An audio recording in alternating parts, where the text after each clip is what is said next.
everyone and welcome back. Hari ini kita akan membahas orang tua di Indonesia. Tapi sebelum mulai, mari kita tepuk tangan dulu buat si pencipta bahasa Indonesia. Because of them, we refer to our parents as old people. Such a flattering term. Kemarin-kemarin saya bikin polling di Twitter mengenai siapa yang paling sering kita bohongi. Dan ternyata polling itu bilang sebagai dewasa paling sering kamu bohong sama siapa. Jadi bohongan ini terjadi ketika kita udah gede. Kenapa di Indonesia kita sebagai dewasa masih harus bohong kepada orang tua? Mungkin karena orang tua di Indonesia rata-rata punya agenda. Menurut saya ada 3 jenis orang tua di Indonesia berdasarkan agenda mereka masing-masing. Ada yang suka bilang, yang penting kamu bahagia. Ada juga yang suka bilang, yang penting sukses. Dan terakhir ada yang bilang, yang penting sholat sama berdoa. Ini saya lempar lagi di Twitter dan ternyata ini datanya.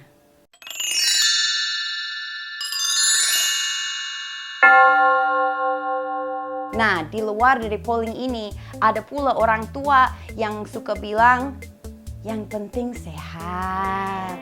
Tapi saya tidak masukin karena sehat di Indonesia bukan kata yang terlalu jelas artinya.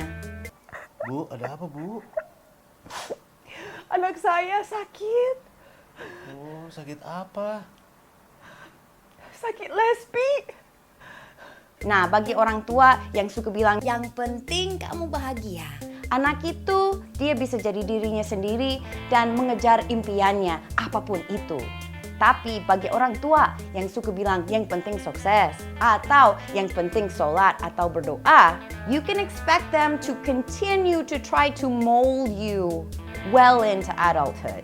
Pas kecil dan kita salah, mungkin kita dikurung di kamar atau kurung kita di gudang atau kirim kita ke pesantren atau dikirim ke boarding school atau mungkin HP kita ditahan.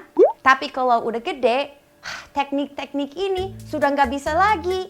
Mereka punya teknik-teknik baru. The truth is not an option because if you tell the truth, this is something that could possibly happen. I mean, like, it's probably gonna happen. I mean, this is basically what your parents will do if you come to them telling the truth. Astaga, sungguh tega ya sama ibu. Kamu itu anak durhaka. Tapi kalau tetap mau jujur, proses berlanjut. Aduh, ibu mau pingsan.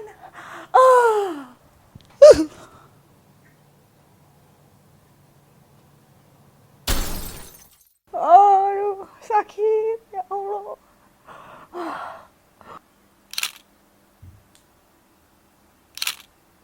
Aduh. Lalu kamu akan lihat ini di Facebook. Lalu kamu akan diteleponin sama om, tante, sepupu. Halo?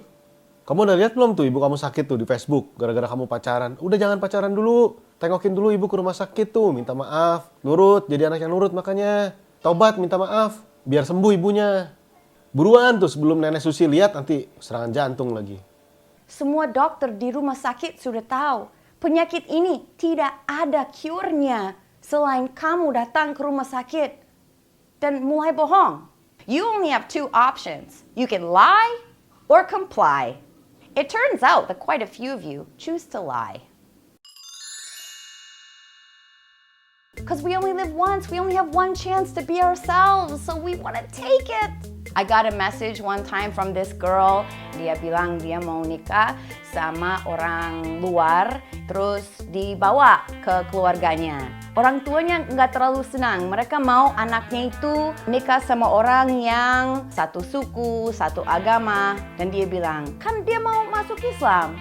Dan orang tua cewek itu nggak tahu ini strategi atau memang dia serius. Minta lihat anunya. Untuk lihat, udah dipotong belum?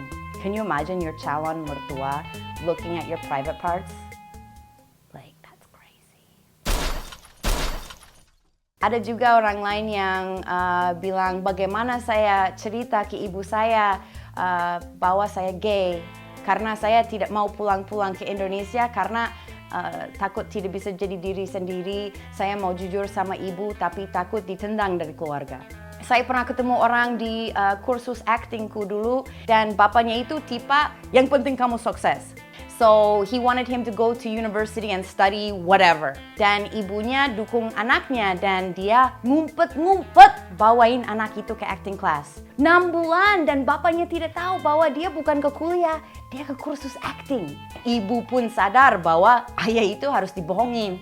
That never happened to me. And I'm thinking that in Indonesia, ini negara di mana keluarga itu penting banget karena pemerintah nggak akan bantu. You're gonna need the nepotism. Untuk dapat pekerjaan bagus, ya keluarga yang bantu. And you jujur and you get kicked out of your family, well, you're gonna have to hustle like 100 times more than I would have to hustle if I disappointed my family. So yeah, I would never say, kamu bohong sama orang tua, kamu nggak punya bola. Soalnya orang tua di Indonesia tidak suka kejujuran. Crazy. So aku nggak mau judge orang. And for those of you who never had to lie, well, you know, count your lucky stars as I do. I could change religion, I can change jobs, I can change opinions on everything, and I can be honest about it, and it's really, really such a blessing. Although, sometimes I wish that I had one of those parents that was like, yang penting sukses, because maybe I'd have more money. But, jadi itu video saya tentang orang tua di Indonesia. Dan semoga bermanfaat, and tell us your experiences in the comments below, and you know, I hope this helps us understand each other better, and I'll see you next time. Bye bye.